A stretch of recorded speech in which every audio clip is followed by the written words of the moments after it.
This is Screen Africa Deputy Editor Carly Barnes. I'm reporting from the Durban International Film Festival, one of Africa's hugest, most renowned film festivals and a massive event on the industry calendar. Now, aside from all the amazing films, local and international, that'll be screening in the next couple of days, there's also an industry program and a number of workshops that are taking place, and part of that is the Africa TV market. I'm sitting here with Lungelo Dhladhla, who is the founder of Tele Dialogues, a segment of the market, and she's going to share with us a little bit about the initiative today. Thank you so much for joining us and for chatting to Screen Africa, Lungelo. Thank you for inviting me.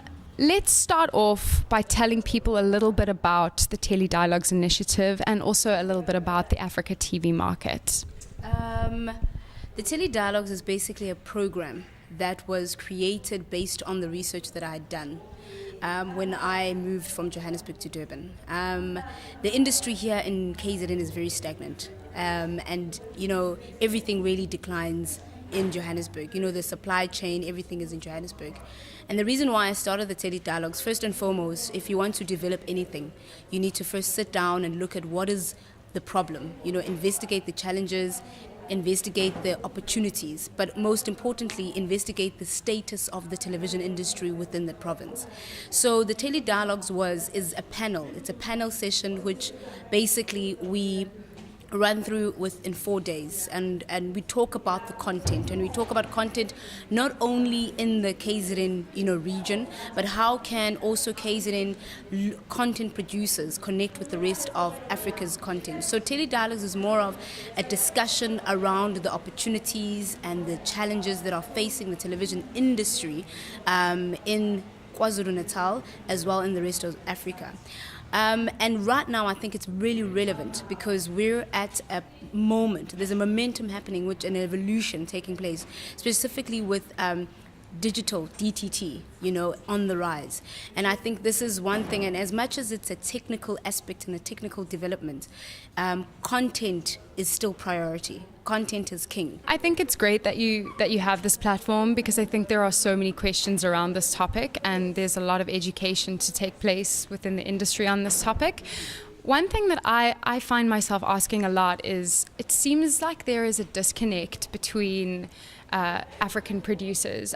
I would expect them to be collaborating so much more, and for there to be so much more synergy among them.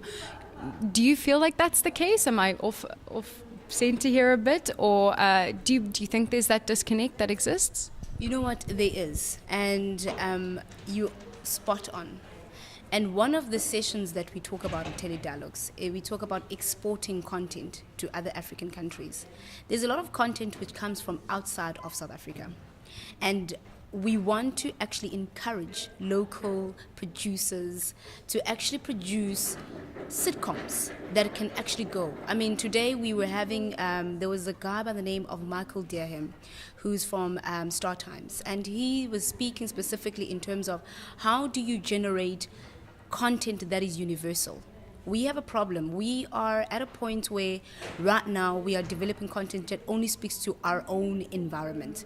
Yes, DTT, he said, could actually have an impact to that, because with DTT, with the space opening up, meaning that the channels they're going to be more channels, but meaning also as well that the audience is going to also be little. It's going to kind of spread out, which means that channels are going to dedicate, and the niche is going to be very specific. So there will be channel for the Zulus, the channel for the Xhosas, so which makes it more specific to that kind of target market.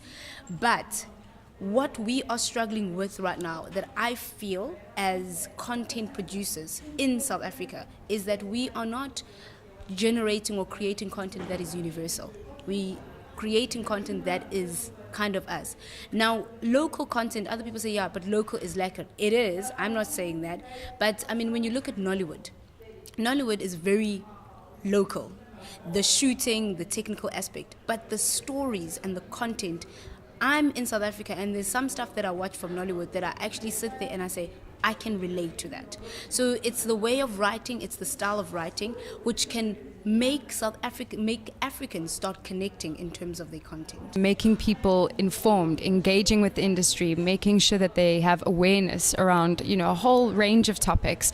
Why don't we speak a little bit about the mentorship aspect to the program that you're running here at DIFF? Why don't you talk us through who's involved and what are you kind of hoping to achieve with that? Okay.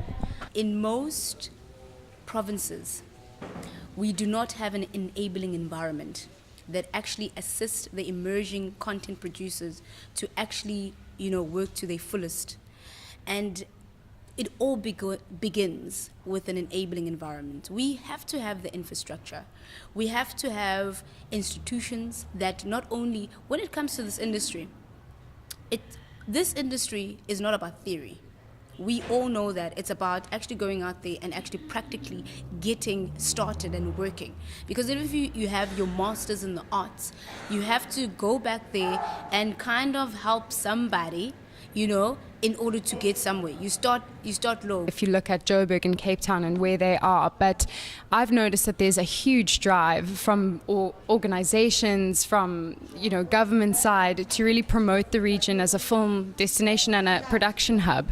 So tell me a little bit about how you see the next 2 to 3 years for KZN province. Talk about growth and development in the area. One of the findings that I have is the fact that we don't have enough infrastructure. We have the skill, but we don't. And most importantly, we have not been able to position ourselves as competitive, as having, what do we have? We have tourism. We have not utilized, we've not packaged ourselves like other provinces like Johannesburg and Cape Town. So that makes us very stagnant in our growth within this television. And I mean, if other stakeholders, this goes back to when you're building an industry, you need all stakeholders. You need the government, you need the civil, and as well you need the private. And in this industry, unfortunately, we've got 2 departments really that are taking its back. Government has really done a bit, but where's the private sector? Where's the civil sector? What's the community doing in order to do this? This isn't. We take it more as a hobby than as a business, and maybe the time and the mindset needs to change as well. I mean, I always say to a lot of people that this is not a taxi rank industry. You don't kind of stand there and say, well, what must I do? We need people to kind of be very specific so we can actually have the business people, we can have the business people, and we can have the people that are creators. And I think the challenge in us growing is the fact we have really not been able to structure this industry in a way that other industries are kind of a bit better and structured than us. But it all begins with us. And if we structured, we're the ones who are educated, we need to structure, we need to have development programs that actually teach people this is what is required and these are the expectations. So if we say to people, no, just go and shoot, what are we expecting? How can people find out a little bit more about your initiative? Is there a platform that they can go and take a look at, or maybe another industry event that they could attend? We're trying to make it now not be like a KZN thing, like not a DIFF thing only. We really would like this program to travel around and, not only for KZN people to actually get this opportunity, but we would like other people in Africa to actually get this opportunity. For now, we're still under DIFF. We're still here as a lot of practitioners. At this time, everybody just comes to KZN, all of that. We do have a Facebook page where people can go. It's called the Africa TV Market. And we also have, you can follow us on Twitter at Mindset Concepts, which is my production company that actually produces and puts this whole thing together. So yeah, for now, but I mean, one day when you introduce, when we're doing this again, I'd be like, yeah, now you can get us on. Well, thank you so much for taking the time to talk to Screen Africa, and we'll be bringing you a lot more interviews just like this from leaders in the industry here at Durban International Film Festival, running until 26 July here in KwaZulu-Natal province.